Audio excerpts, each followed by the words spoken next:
Hola a todos, hoy les traigo la quinta parte de Creepypastas para no dormir, espero que lo disfruten y se llama Indead.exe. Todos ustedes saben acerca del famoso juego de Xbox llamado Left 4 Dead.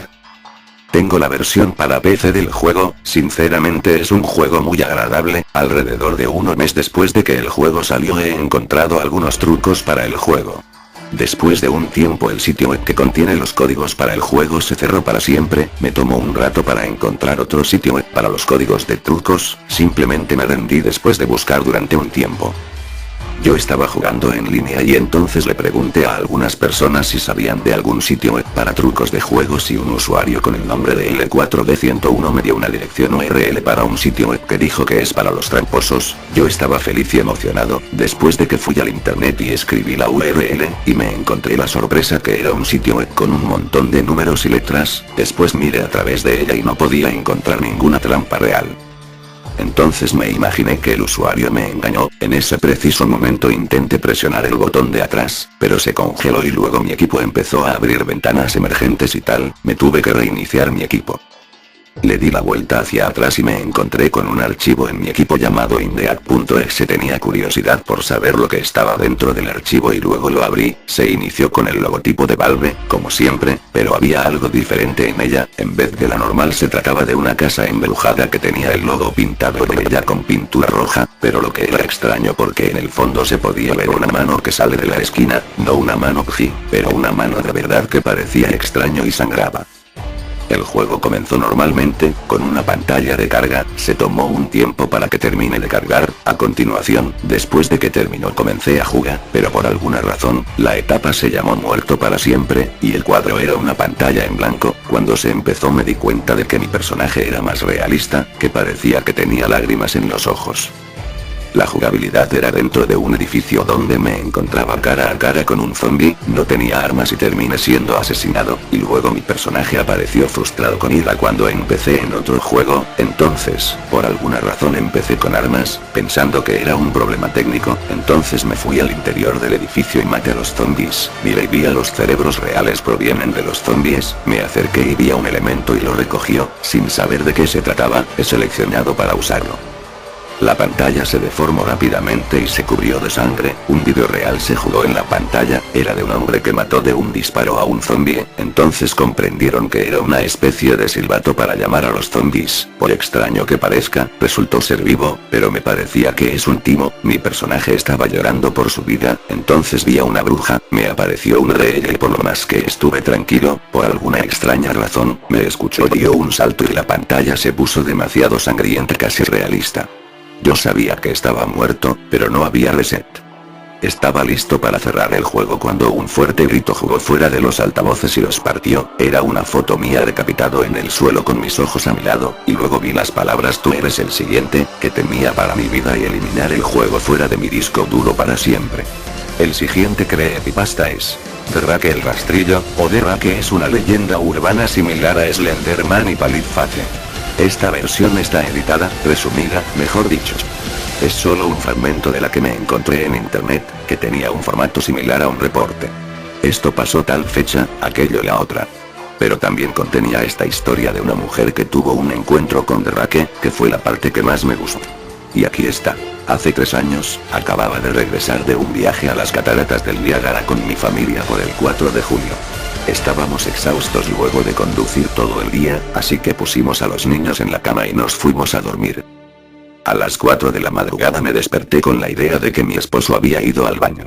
Aproveché para jalar las sábanas, despertándolo en el proceso. Me disculpé y le dije que pensé que se había levantado de la cama. Cuando me vio, suspiró y retiró sus pies de la orilla de la cama tan rápido que su rodilla casi me tiró. Me agarró y no dijo nada.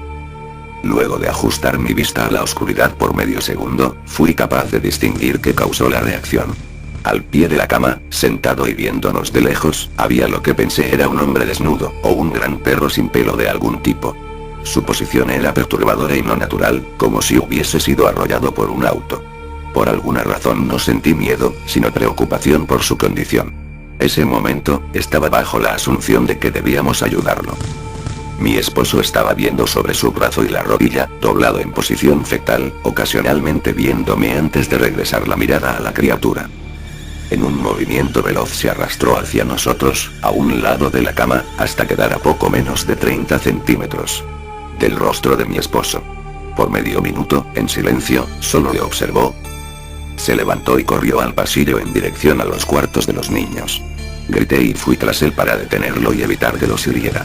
Cuando llegué al pasillo, la tenue iluminación era suficiente como para verlo agachado y jorobado a unos 6 metros a la distancia.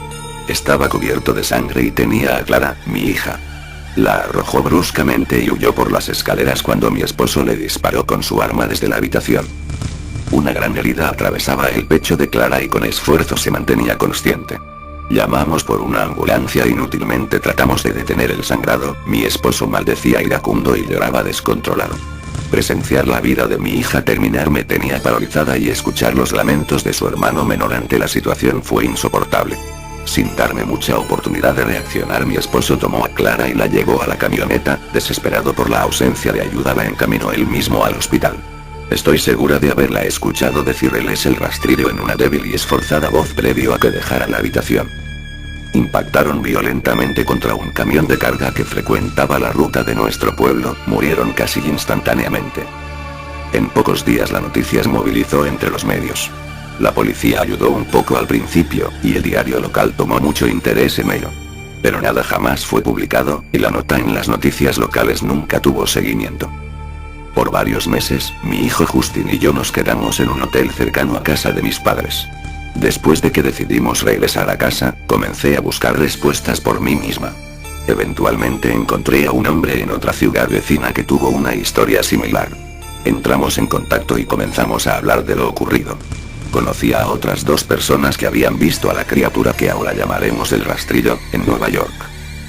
Nos tomó a los 4 casi 2 años de buscar en internet y escribir cartas para obtener una pequeña colección de lo que creíamos que eran registros del rastrillo. Ninguno dio detalles, historia o seguimiento. Una jornada involucraba a la criatura en sus primeras 3 páginas, y nunca mencionada de nuevo. El diario de un marinero no explicaba nada del encuentro, diciendo que el rastrillo le ordenó largarse del puerto en el que recientemente había desembarcado. Fue la última entrada del diario. Eran varias las instancias en que la visita de la criatura era una en una serie de visitas a la misma persona. Muchos daban registro de que el rastrillo les habló, mi hija incluida en esos testigos. Esto nos llevó a preguntarnos si el rastrillo nos había visitado anteriormente antes del último encuentro. Puse una grabadora digital cerca a mi cama y la dejé corriendo por toda la noche, cada noche, por 2 semanas. Oía con interés los sonidos cada día que me despertaba. Para terminar con la segunda semana, estaba acostumbrada al sonido usual del sueño mientras oía el audio a 8 veces la velocidad normal, por cerca de 1 hora diaria. Casi a finales del primer mes oí algo diferente. Una voz aguda, estridente. Era el rastrillo. No pude escucharlo lo suficiente como para transcribirlo. No había dejado que nadie lo oyera. Todo lo que sé, es que lo oí antes, y ahora sé que habló cuando estaba sentado frente a mi esposo. No recuerdo haberlo oído en ese momento, pero, por alguna razón, la voz en la grabadora inmediatamente me lleva de vuelta a ese momento.